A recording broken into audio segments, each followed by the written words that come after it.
Bienvenue pour vivre cet instant des paroles de la vie éternelle avec Marie-Joseph. Aujourd'hui, nous sommes le 22 décembre 2025.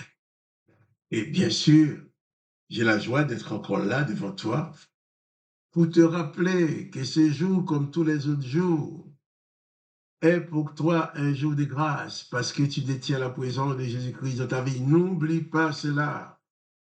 Si tu oublies cette réalité, tu risques de t'enfoncer dans la déprime, dans les découragements. Tu risques de perdre courage. Mais réalise que Jésus-Christ est avec toi. Et s'il est avec toi, il est avec toi pour te sauver, pour te garder. Il est avec toi pour te garder jusque dans la vie éternelle, là où tu seras pour toujours avec lui. Quand il a dit, il te prépare une place. Et le jour venant, il viendra te chercher pour que tu ailles occuper cette place, tu sois toujours avec lui, assis à la droite du Dieu le Père, dans le royaume du Père. Pas de panique.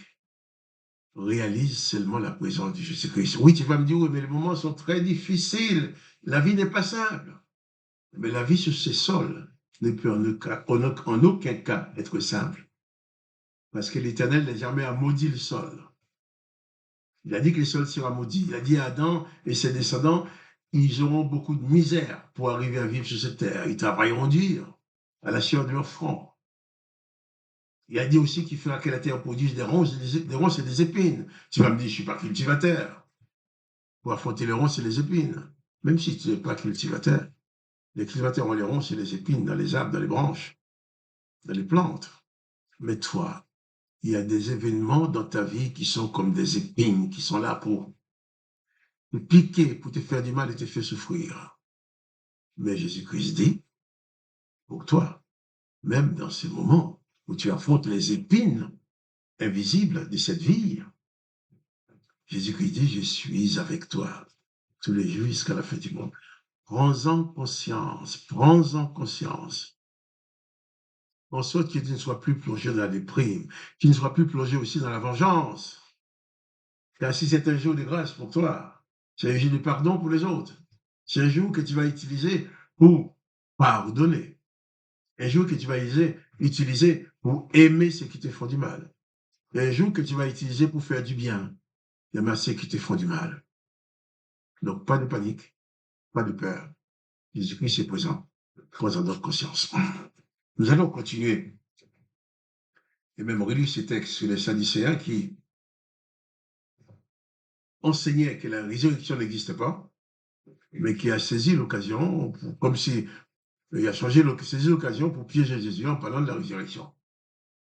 Le même jour, Matthieu 22, verset 23, le même jour où les Sadducéens qui disent qu'il n'y a point de résurrection vinrent auprès de Jésus et lui posèrent cette question. Maître, Moïse a dit, si quelqu'un meurt sans enfant, son frère épousera sa veuve et suscitera une postérité à son frère. Or, il y avait parmi nous 7 frères. Le premier se maria et mourut. Et comme il n'avait pas d'enfant, il laissa sa femme à son frère. Et il en fit de même du second, puis du troisième, jusqu'au septième. Après eux tous, la femme mourut. À la résurrection desquels des 7 sera-t-elle la femme? Car tous l'ont eu. Jésus répondit, Jésus leur répondit, vous êtes dans l'erreur, parce que vous ne comprenez ni les Écritures, ni la puissance de Dieu.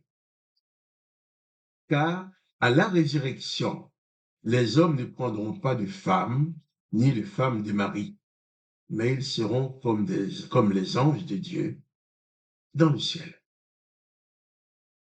Voilà. Une question et une réponse bien appropriée. Aujourd'hui, il y a des gens dans leur religion qui disent qu'ils vont dans un paradis avec beaucoup de femmes. Ces hommes disent, eh bien, ils vont dans le paradis, ils auront des femmes vierges à leur disposition. Mais ça, ce n'est pas le paradis de Dieu le Père. Jésus précise qu'il n'y aura pas de sexualité dans le royaume de Dieu. Il n'y aura pas d'hommes qui se marient avec des femmes ou des femmes qui se marient avec des hommes. Il n'y aura pas une histoire de mari et de femme. Il dit tous, nous serons comme les anges de Dieu. Jésus leur répondit, vous êtes dans l'erreur parce que vous ne comprenez ni les Écritures, ni la puissance de Dieu. Car à la résurrection, les hommes ne prendront point de femmes, ni les femmes de mari, mais ils seront comme les anges de Dieu dans le ciel. Des anges de Dieu, il n'est pas question des anges mâles et des anges femelles. Il n'est pas question des anges féminins et des anges masculins. Toutes ces religions qui vont te promettre d'aller dans un paradis avec plein de femmes autour de toi profitent seulement de tes désirs charnels pour t'attirer. Pour te dire qu'il faut suivre cette religion-là parce que quand tu vas mourir, tu vas te trouver avec beaucoup de femmes dans un paradis dans le paradis des sexualités. Jésus dit non, à la résurrection, il n'y aura ni homme ni femme.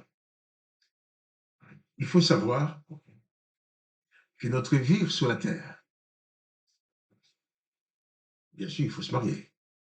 C'est pas il faut, on peut se marier si on veut. Mais il ne faut pas non plus se dire on espère dans le paradis de Dieu, dans le royaume de Dieu, avoir des femmes, avoir des maris ou avoir des épouses. Jésus dit la vérité là-dessus. Et ces Sadducéens avaient raison, puisque Moïse l'a réellement prescrit. L'Éternel a prescrit cela. Ton frère mort, il n'a pas d'enfant, tu vas te mettre avec sa femme pour lui donner un autre, pour lui donner un enfant. Mais Jésus-Christ n'a pas dit ces choses-là. Jésus-Christ a dit seulement, dans ta vie, tu dois avoir une femme, tu dois avoir un mari. Il a dit que la femme doit être fidèle à son mari et le mari fidèle à sa femme. Mais Jésus-Christ n'a pas dit que tu dois prendre pour femme la veuve de ton frère. Sinon,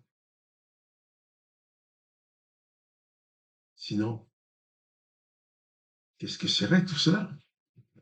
Imagine, tu auras ton frère qui meurt, tu prends sa femme, mais tu avais déjà une femme, ça te fait plusieurs. Donc, bien entendu, dans l'Ancien Testament, l'Éternel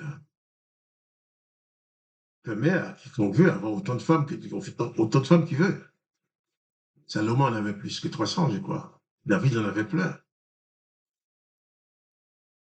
Mais la vie en Jésus-Christ n'est pas basée sur la sexualité. Ce n'est pas une question de plaisir sexuel. Il est question de se marier, d'avoir sa femme, d'avoir son mari, et de lui rester fidèle. Bien sûr. Beaucoup de personnes auraient préféré que ce soit autrement. Mais Jésus-Christ n'a jamais dit qu'il faut prendre la femme de l'autre. Jésus répond seulement à la résurrection.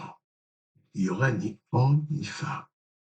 Méfiez-vous de toutes les religions qui vont vous dire tu seras dans le paradis avec tant de femmes, avec cette vierge, avec ci, avec ça. Ce sont des religions qui sont là pour t'embobiner. Et souvent, les religions peuvent te pousser à commettre des crimes en disant si tu tues telle personne, si tu tues quelqu'un qui est contre la religion, eh bien, tu vas aller au paradis. Tu y es pour aller au paradis, en espérant avoir beaucoup de femmes au paradis. Ça, c'est diabolique. Ça n'a aucun rapport avec l'évangile. Je reviendrai seulement sur ce sujet, c'est assez complexe, mais Considérons surtout que ces Sadducéens qui ont posé cette question disaient qu'il n'y avait pas de résurrection. Mais d'un coup, ils ont cru à la résurrection pour pouvoir piéger Jésus. Il ne faut pas, toi non plus, tu sens ton fusil d'épaule. À chaque instant, tu veux bousiller quelqu'un. À chaque instant que tu veux piéger quelqu'un, tu dis tout et le contraire. Il ne faut pas tomber dans ces pièges-là. Car Jésus-Christ nous appelle à vivre selon la vérité, dans la vérité. Rien que la vérité. Ne pas mentir, ne pas chercher à piéger l'autre. Car même celui qui t'a piégé, il veut que ce soit pour lui une source de bénédiction. Que le nom de Jésus-Christ soit béni, que toi tu sois béni. Quant à moi, Marc Joseph, je te dis à demain pour les paroles de la Bible.